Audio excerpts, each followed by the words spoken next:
There's a key, somewhere in a drawer now, that no one wears around their neck anymore. But you remember it, the cold weight against your chest, walking home from school, the door that creaked, the silence of a house where no one was waiting, where no one asked how your day went, not out of neglect, just because that's how it was. You don't think about it much anymore, and yet something in that silence shaped a part of you that you've never quite named. Why even now do you prefer to solve your problems alone rather than talk about them? Why does that small voice, every time someone makes you a promise, whisper, "We'll see"? That's not an accident, and it's not a character flaw either. It's a skill, one you learned very young, without realizing it, in order to survive. Go back for a moment to that empty house. You weren't alone by accident. An entire generation of children came home this way, key around their neck, into houses with no one in them.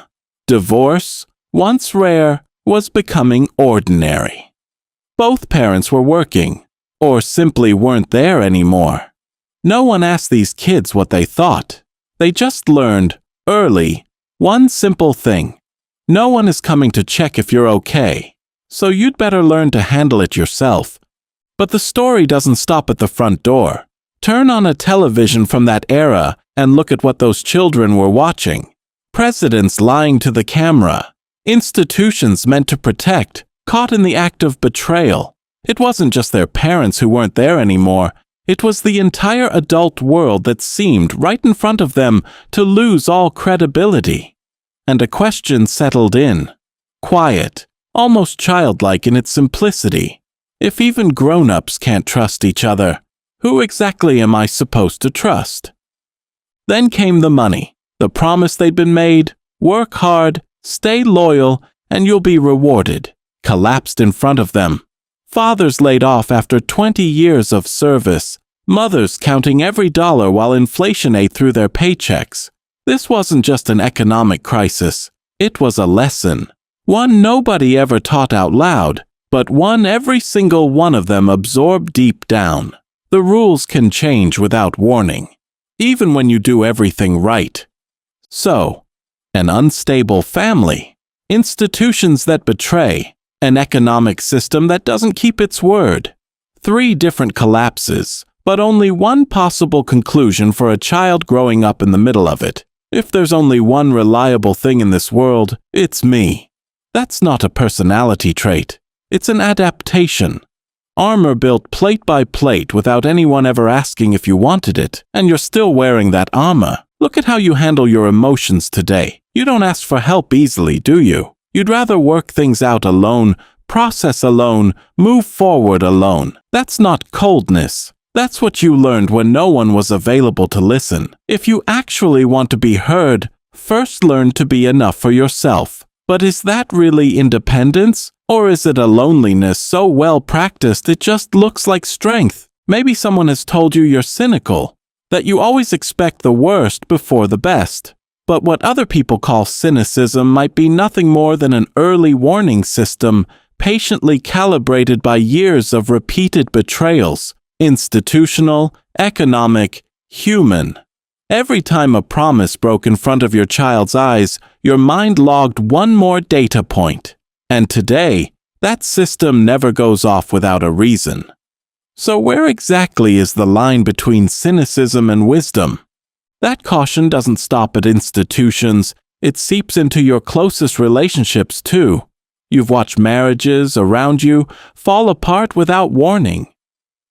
Adults who swore eternal love and a few years later weren't speaking to each other at all. So even in your most intimate relationships, some part of you keeps a door slightly open, just in case, not because you don't want to love fully, but because part of you has never forgotten how fast love can disappear. And at work? Same thing. You watched your parents stay loyal to a company for 20 years, only to get let go with a single email on a Friday afternoon. So today, you give your energy, your talent, your punctuality, but never your full trust. Because no institution, not even the one signing your paycheck, has ever proven it deserves better. Family, society, money, love, work. 5 collapses of trust, 5 lessons learned one by one, and all of them converge on a single question. The one you've maybe been avoiding since this video started. Why, even when you desperately need it, is it so hard for you to ask for help? It's not pride. It's not ego. Asking for help requires one simple, almost naive thing: believing that someone on the other end will actually show up. And that's exactly the belief you were taught over and over never to take for granted. So the question changes shape. Is this really something broken that needs fixing? Or is it proof of something far deeper? Something you've never quite let yourself look at directly? Here's what no one has ever told you plainly. Your distrust isn't a crack in you. It's not some broken piece that needs repairing. It's a strategy. A survival strategy, perfectly rational, forged by decades of evidence, gathered one piece at a time, starting in that empty house where all of this began. What the world called cynicism was, in reality, just a form of clarity that arrived far too early in a child's life. So go back, one last time, to that key around your neck, to that creaking door, to that silence you thought was abandonment. It wasn't abandonment. It was day one of learning a skill the adult world would later, wrongly, call distrust. You never stopped trusting. You just learned very early who to give it to and how to protect it. And if you recognize yourself in every word of this video, say it in the comments. What was the exact moment you stopped trusting blindly?